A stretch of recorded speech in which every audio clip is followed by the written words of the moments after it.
Hello and welcome back to another video. Sorry it's been a while, but in this video we're going to be talking about the second part of my Helheim video from a while ago, where we'll be talking about, as the title suggests, Angelheim. But before we get into that, there's something I want to talk about real quick, so like I just said a moment ago, it's been a while since I uploaded a video, about a month since my last one, and I wanted to talk about that because, well, this video's taken a while to come out, and that's for several reasons. Some of it is just, like, finding a good day to film, some other parts is, like, other work and stuff, but a lot of it came down to the fact that it took me, like, a while to actually make the designs.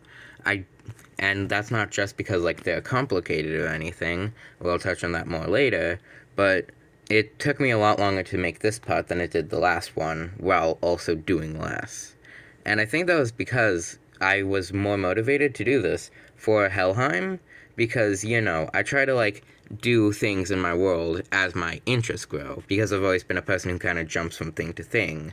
Like, I had a, like, Star Wars phase, Harry Potter phase, like, anime phase, like, I just liked a bunch of things for a while and then moved on to the next thing. And then after a while, I'd kind of come back, become reinvested for a while, until eventually leaving and moving on to the next thing again, and so on and so forth. But because of that, when Has Been Hotel, which is clearly the inspiration, and I forgot to mention it last time, but it is very clearly the inspiration behind a lot of this two-part video series. But once that came out, I became inspired to make my own version of the afterlife, because I was already thinking about it with the themes of my story that, like, I had already come up with, and then plus that made me really interested in talking about it. But after Helheim, I became a lot less interested, as my motivation slowly kind of went away. But that doesn't mean I didn't make anything.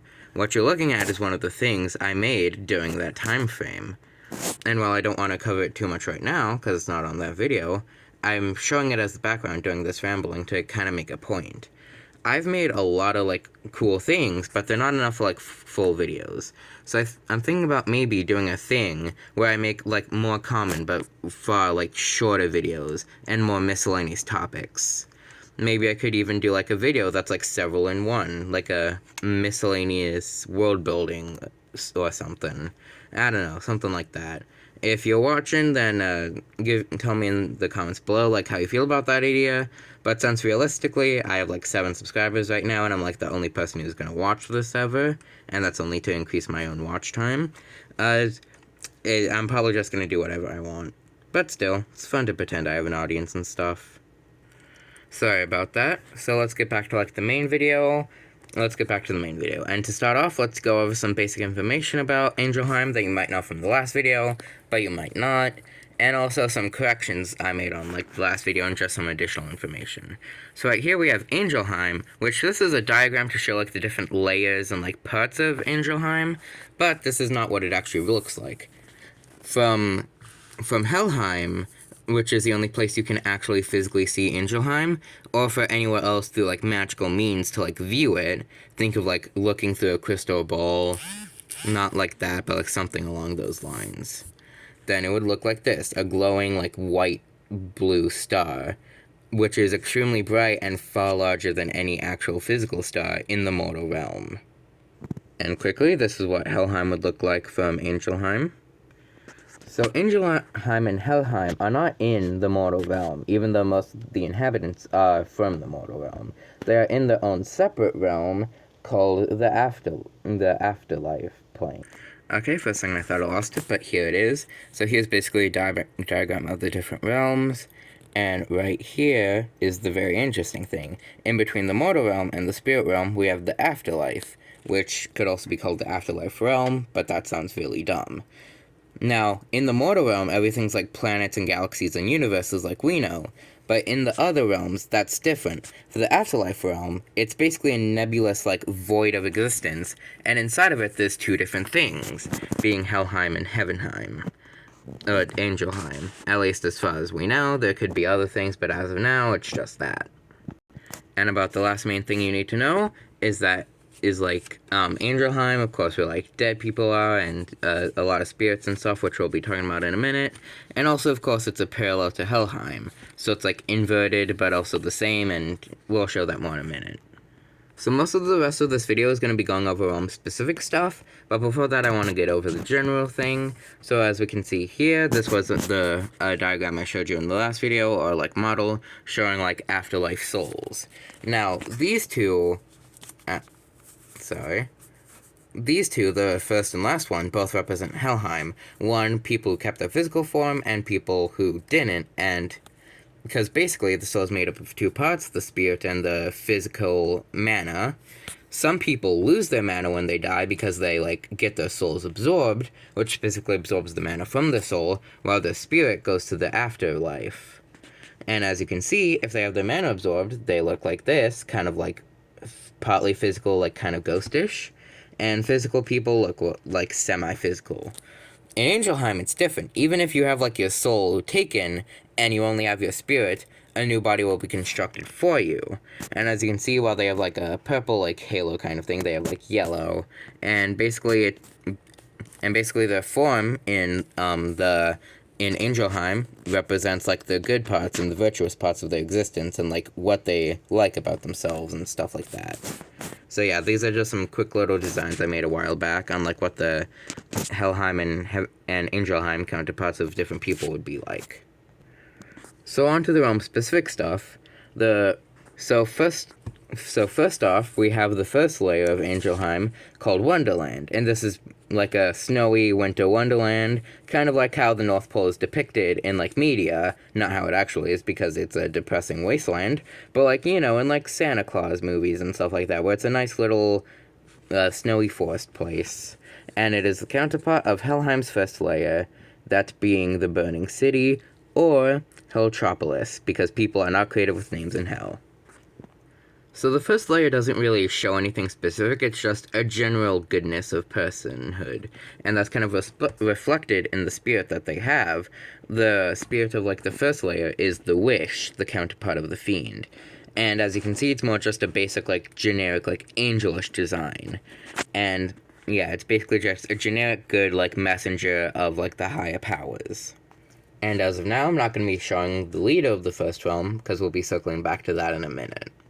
The second realm is known as the Condos, and is the counterpart of the Wastes. The Condos is basically like a nice little, like, vacation home, almost, you can think of it. So, like, and it's split into two different, like, chunks. So, like, there's parts of it that are, like, nice, summery, sunny beaches, and parts of it that are more, like, winter cabin, cool homes, and stuff like that. So it's split into, like, two different chunks, but not, like, evenly. It's, like, blotches of, you know, snowy, and then, like, beach, and then snow and beach, like, it's blocked around. The main spirit of the second level is the Angelheim, which you can kind of vaguely make out there. Sorry, it's blurry. And I'm not sure how well you can make it out, but basically it's just a winged cat, which is because, of course, it is the counterpart of the Hellhound, which is the spirit of the second layer of Hell. The leader of the second layer is the Angelos, known as Selafiel, which looks like this. And she's in, like, a humanoid form, because all of them have two forms, like a humanoid and what's called an Elo form, which is the equivalent of the humanoid and devil forms from the Helheim video. And she is the counterpart of Iblis. So, yeah. Layer 3 is called Valentisis, and as you can see there, is like a pinkish layer. And, of course, it is the counterpart to the third level of Hell, which is called the Studio, and, like, where Lust is. And I forgot to mention, basically, for the second layer, the virtue that, like, lets you into there is a general humility. While the third layer, the opposite of lust, being love, in my interpretation. And actually, I liked the idea for Valentisis so much that I actually made a little, like, drawing of, like, what it would look like. A bunch of different, like, floating islands and, like, an endless, like, sky. As the opposite of, like, an Earth-themed area is an, like, airish-themed area. And now I believe it is a good time to mention the Ophanim. The Ophanim are basically the counterpart of the Jinn in Helheim, where they're not, like, specific, like, layer spirits, where, like, each level, as you can tell, has, like, its own main spirit, but these ones kind of go between layers. But they are most commonly found in specific layers, like the Breeze Ophanim, which is, like, air, is, of course, most commonly found near Valentisis. And they are basically kind of like the warriors, almost, of the Angelos. Here's the Opals, which is the main, like, angel, and it's basically kind of like Cupid, where they're about love and stuff.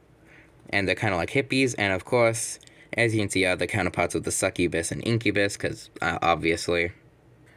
The queen of the third layer is Flareol, which looks like this, and that's her in like her elo form. And she and her counterpart is Osmodius. And they kind of have a history together, which I'll talk more about in the third video, because there's going to be a third part talking about something that I don't want to spoil yet. The fourth level is called the Fireplace, and basically, unlike Hell, where the first layer of Helheim, where it's like an internal burning fire that kind of just like hurts and sucks, the Fireplace is like a nice, warmthful heat. It's like standing out in like nice summer, like nice like spring sunlight, where it just feels like really nice and kind of like rejuvenates you. And it's a nice toasty warmth. And like and what gets you into there, like the virtue of that one, is it is restraint, which is the opposite of gluttony. And here's like the design for the restraint angelos, where they're like very small and like thin, but have like huge wings to represent their like spiritual power over the physical. The leader of the fourth layer is Eurestial, whose counterpart is Leviathan. And here's what his original design was like, which I want to be showing these from, like, both of them together from now on, because, like, I like the colors of this one more and stuff, and they're, like, bigger and more recognizable, but some of the drawings are, like, not very good, and I think, in general, the ones on this paper look better, but, yeah. The fifth layer of Angelheim is known as the Gray, and is the counterpart to Medicis. And the idea behind this is that, like, it's constantly covered in gold, which is nice for the people of greed, but, like, you can't break any of it off to, like, use as money. So, like, you can't use any of the gold that you're utterly surrounded by at all times. Well, the gray on the outside looks all drab and dull and, like, not good and less shiny, but on the inside is, like, full of, like, wealth and stuff. Because, like, it's for the virtue of, charity. The main angelos for this layer is this guy, and I swear there was a name for this kind of thing, like this species, but I cannot find it for the life of me. This is why you record videos soon after they're, like, technically done, or you just finished them in the first place. The leader of the fifth layer is known as Raciel, and he looks like this, kind of like a goatish design. And then here is his other design, which I kind of like better because it lets you see the full thing. The sixth layer of Angelheim is known as the tunnels, and it's kind of like a brownish, like, cave kind of thing, which is the counterpart of right here. If you can see it. It is called the wind tunnels. So it's basically a place of earth to be the mirror of the place of fire. The crystal faunum are very often found here, and also this is another main angelos of the sixth layer, known as the Neurelium, and they basically look like this. And since the sixth layer is like peace, to be the opposite of wrath, like they don't have arms to like attack people. And then like their head leader looks like this, and is known as Fael, and he looks pretty cool. The seventh layer is the ocean, which is the opposite of the sewers, and basically the ocean is like for like inspiration as opposed to manipulation. The Drosophaunum are commonly found here, unsurprisingly. And the other main angel of the sixth layer vaguely looks like this. It's like a mermaid type thing, and apparently I just never finished it. Oh well. And the head of the seventh layer is known as Gabriel, and he looks like this in his elo form. And of course, this is his original design for comparison. Now we have the eighth layer, known as Petit, and it is basically just a place of like constant like party and energy, hence why it's so hot, because like heat is energy and stuff like that. And basically it's just an internal party and stuff, and it's really fun. And it is for the virtue of like hope and like giving hope to others and never giving up hope on yourself. Ambrofaunum are often found here, along with the Seraphs, who are the main, like, angelos of the layer, and they're the counterpart of the Aphobopheme, and they basically kind of enforce the rules to make sure no one goes, like, too crazy with it. So they're the sheriffs at the party, if you will. It's kind of a bad pun, but, you know, I like it. And they look pretty cool. The eighth layer is led by Ramiel, who looks like this, and that's the original design, and I think both look pretty cool. And the ninth layer of Angelheim is the Golden City, which is the counterpart to the Abyss. And the, like, greatest, like, virtue to get in there is justice. And the main Angelus of the ninth layer is this guy, whose name is written down here as Hayat. And that's kind of like what their head looks like, but for the rest of their body, it looks like this. So, yeah. The leader of the ninth layer is known as Juriel, who looks like this in his human form, but looks a lot more, like, powerful and intimidating in his, like, main, like, Elo form. And now that everything else is covered, we have Azrael, who looks like this, and is the head of the first layer, and also the head of, like, all of Angelheim. Just as Lucertin was for Helheim, being, like, the whole, like, leader of it. And, like, they're kind of, like, related, almost like siblings to one another. And then, of course, they are not, like, normal Angelus like the rest of them, but they are arc spirits, so they have an, like, arc form that shows their true power. And as you can see, they are basically copies and pastes with different color schemes, but this one just looks worse. I don't know why it came out so bad, but, like, just imagine this, but blue and flipped, because this looks way better.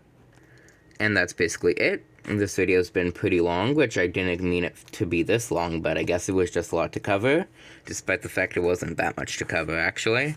But yeah, sorry it took so long, but it's finally out, and I'm probably going to be making another video somewhat soon, hopefully, about, like, about what the AfterRealm was like before the two of these split off, because there's a whole history behind it, and I'll also be introducing the god of the entire AfterRealm. So stay tuned for that, because there's a lot of interesting stuff I didn't even begin to cover here. So, like, leave a like, please subscribe, just, like, do anything to help this video, please. I would really enjoy it. Have a good day, and bye!